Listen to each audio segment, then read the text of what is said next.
Hi and welcome to WEH Videos. My name is Skip, and today I want to give you a few tips on taking off.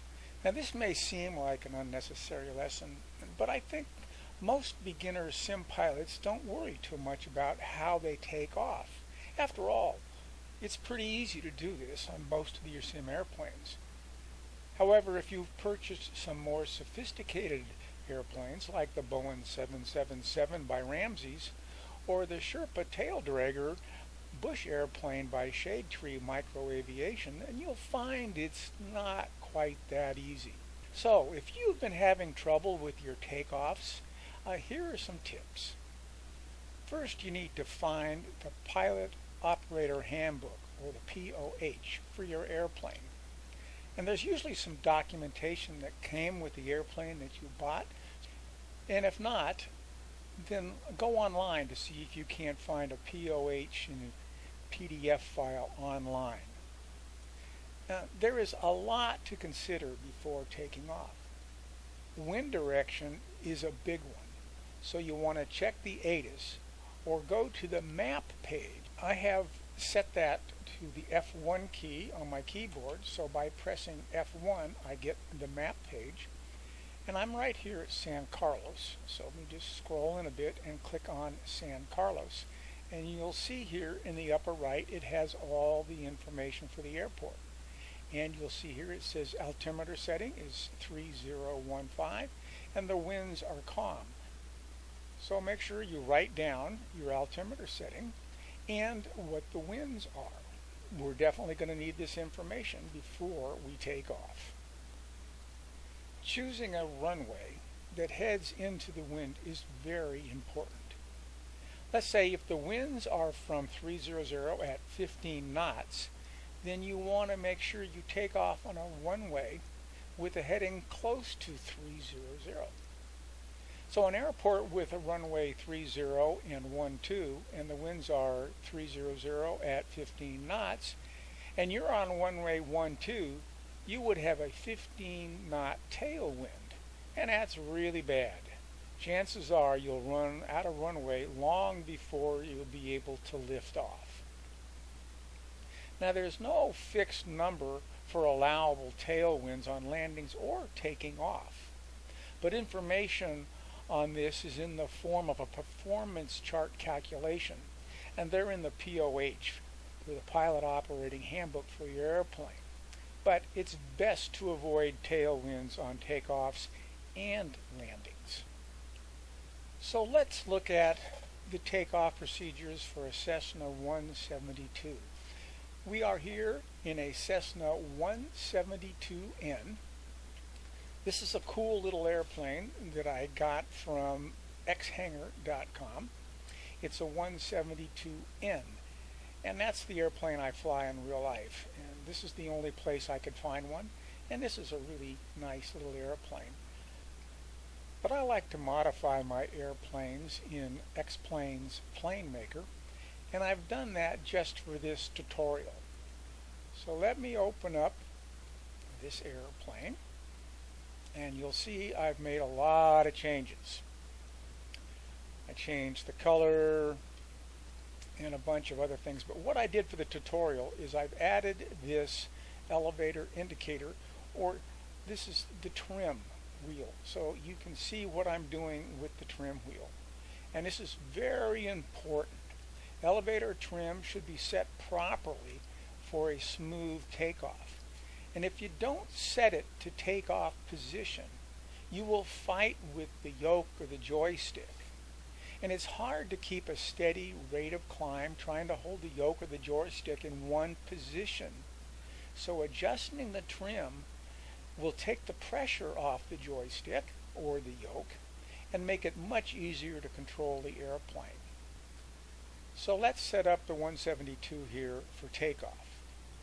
The Pilot Operating Handbook tells us the flaps should be up or no more than 10%, the first indent, but normally they are up. Next, we want to set our trim to the takeoff position, and that is here. You can see the indicator here. It says takeoff, so I want to make sure I set that right on takeoff. After takeoff, we climb to our desired altitude. Now there are two best speeds for climbing, and they're referred to as Vx and Vy. Vx is the best angle of climb speed, and that's 62 knots in the 172. And this is the best maximum altitude for ground distance traveled speed, and this is used for short field takeoffs. So you're going to get altitude quickly. Vy is the best rate of climb speed, and this is 74 knots in the Cessna 172, and this is just your best climbing speed. So to take off in the 172, we would set up the airplane for takeoff. We got our flaps and our trim. And the power setting is to full, and the mixture is all the way forward, assuming we're below 3,000 feet. Now you want to keep your right hand on the throttle at all times during takeoff. You don't want it slipping back by accident and lose power. When taking off, most small airports will have you head straight out on the runway heading until you reach 500 feet before you can make any turns. So now that I've given you all this information, let's see what that looks like. All right, well here on runway 30 at San Carlos Airport, and we're cleared for takeoff. We have flaps up, trim set for takeoff, and we've checked with ATIS so we know the winds are light and the altimeter is 3015. Now I've pulled the view back a bit so you can see the yoke more clearly.